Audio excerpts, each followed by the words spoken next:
Chers amis, bonjour. Si je vous dis Bill Gates, ce nom vous évoquera peut-être quelque chose. Un grand entrepreneur, le fondateur de Microsoft, un ultra riche qui fait partie quand même des 10 personnes les plus riches de ce monde sur plus de 7 milliards d'humains. Mais c'est aussi un visionnaire, quelqu'un qui voit de très loin les risques. Il y a quelques années, Bill Gates a déjà parlé d'une possibilité de pandémie et que si ça arrive, ça va beaucoup changer l'économie mondiale et notre mode de vie actuel. Et tada, en 2020, on a eu la pandémie de coronavirus qu'on n'arrive pas vraiment à maîtriser. Voilà un an plus tard. Bill Gates, pourquoi? Aujourd'hui, j'aimerais parler de l'investissement. Quand on parle d'investissement, ce monsieur est très bien positionné. Déjà, quand il a commencé son business, il est allé à la banque, il a demandé des financements et c'est quelqu'un qui a eu des financements pas par rapport à la solidité forcément de son projet, pas non plus parce que c'est un fils de riche et qu'il a amené beaucoup de garanties derrière, il a plutôt amené le nom de son papa.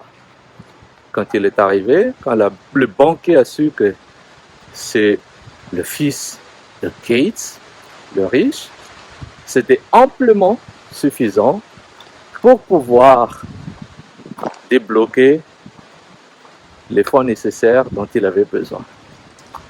Aujourd'hui, Bill Gates partage, il dit que 60% de son revenu viennent d'autres investissements que ce qu'il a entrepris.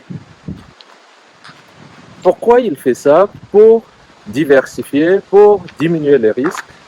C'est-à-dire que si demain, Microsoft et son monde sont amenés à disparaître pour qu'il le vend, il a encore 60% d'entrée de fonds et de revenus qui sont safe grâce à des investissements qu'il a fait et construits depuis des années ailleurs.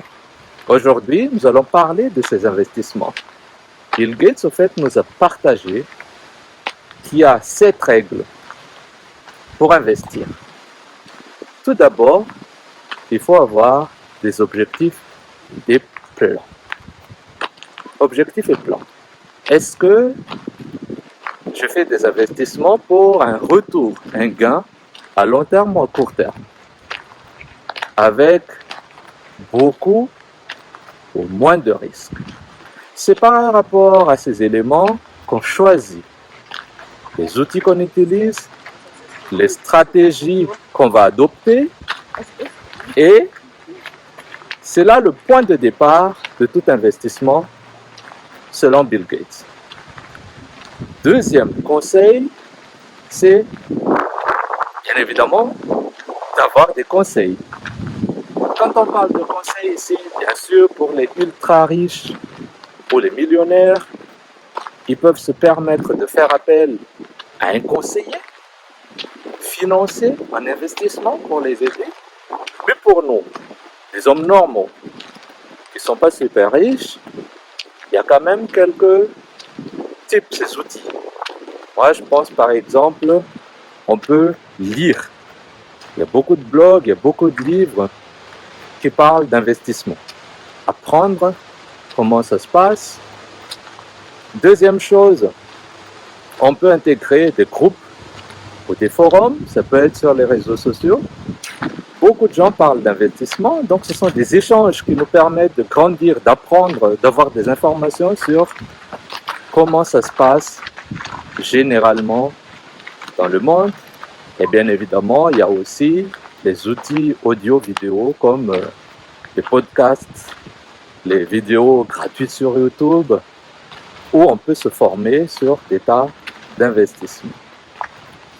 Troisième point, c'est de comprendre le fonctionnement d'un investissement.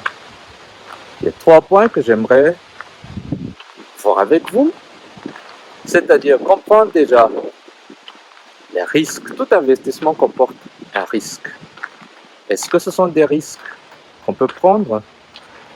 Dans quelle mesure on peut prendre? Jusqu'où devrait-on aller par rapport à ce qu'on a, par rapport à nos capitaux qui sont déjà à côté, en termes de rendement? Et quels sont, au 3e point, les frais derrière l'utilisation de chaque outil? Rien n'est gratuit. Rien n'est gratuit. Il y a toujours un retour sur investissement quelque part. Je ne vous cache pas, quand je parle de tips et d'outils par exemple, ça contribue à renforcer mes expertises dans certains domaines, l'entrepreneuriat, le monde des affaires, l'investissement.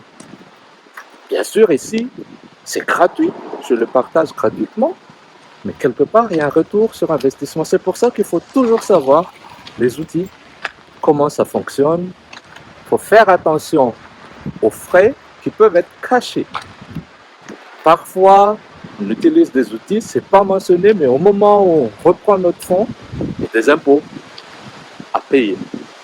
Donc tout ça, il faut lire les contrats, faire attention aux détails, aux mentions légales par rapport au type d'investissement qu'on fait. Et si, bien évidemment, je rejoins le point dont on a parlé avant cela, si on travaille très bien sur la partie conseil, ça pourra déjà aussi beaucoup aider.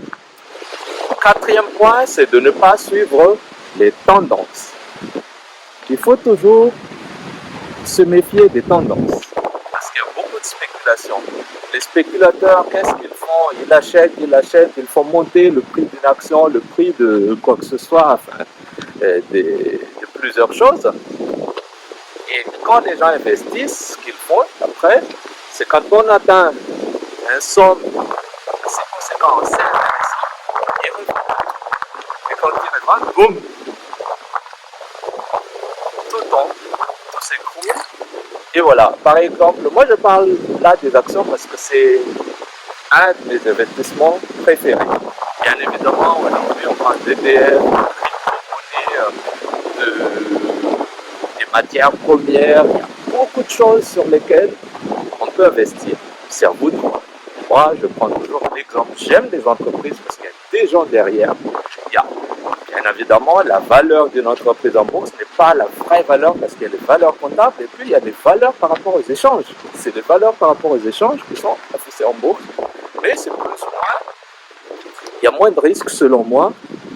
Bien évidemment, comme je disais tout à l'heure, c'est des achats effrénés avec des intentions de faire monter le prix. Ça peut biaiser les choses. Mais sinon, de manière générale, il y a beaucoup moins de risques par rapport à d'autres investissements. 5e point, c'est de se focaliser sur le futur, mais pas seulement sur l'historique. Le monde évolue tellement vite. Et si on se focalise sur les historiques, ça peut biaiser notre façon de voir les choses. Bien évidemment, si le prix dans X augmente, ça peut être une bonne chose depuis 4-5 ans, mais on ne peut pas être sûr, il n'y a pas 100% de sûreté que demain ça va toujours augmenter. Parce qu'il suffit d'une chose pour tout changer. La donne peut changer à tout moment. J'ai investi par exemple, bien avant la crise de 2020, dans des compagnies aériennes, ça marchait à merveille, il n'y a aucune raison pour que ça baisse. Mais boum, il y a quelque chose qui arrive, ça change tout. Maintenant, les compagnies aériennes n'ont presque plus les valeurs d'avant, tout a baissé. Et voilà, donc, se focaliser et regarder le futur, mais pas le passé. 6e point, c'est de capitaliser les rendements.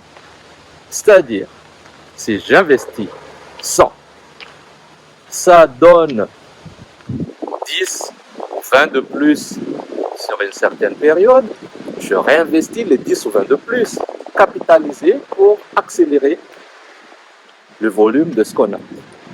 Et sur ce, j'aimerais quand même apporter une précision.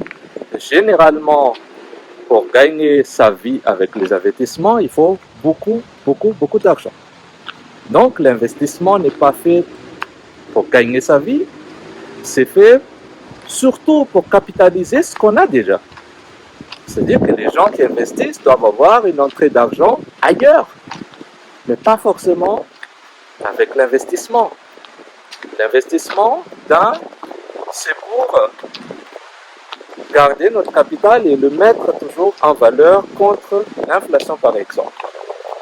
Pas juste le déposer en banque parce que ça perd de valeur en banque.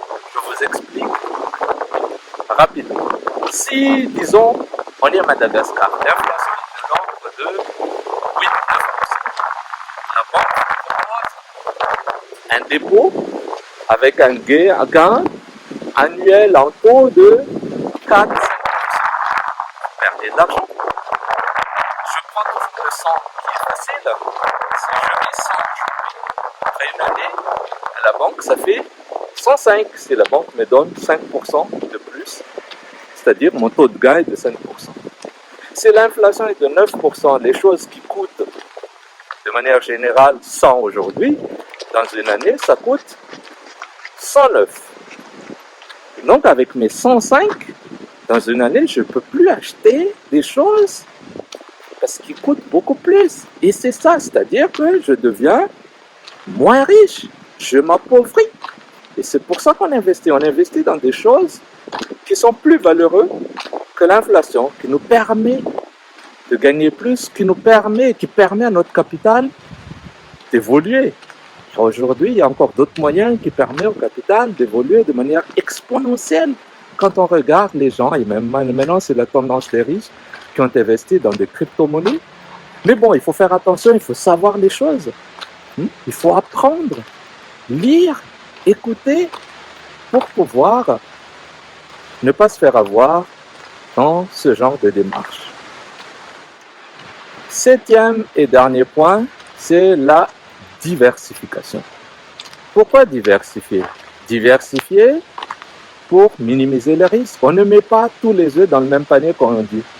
Parce que si jamais on fait tomber le panier, ou si le panier se fait écraser, il n'y a plus rien. Donc, essayez de diversifier. D'ailleurs, dans le monde de l'entreprise, c'est comme ça que les grands groupes font.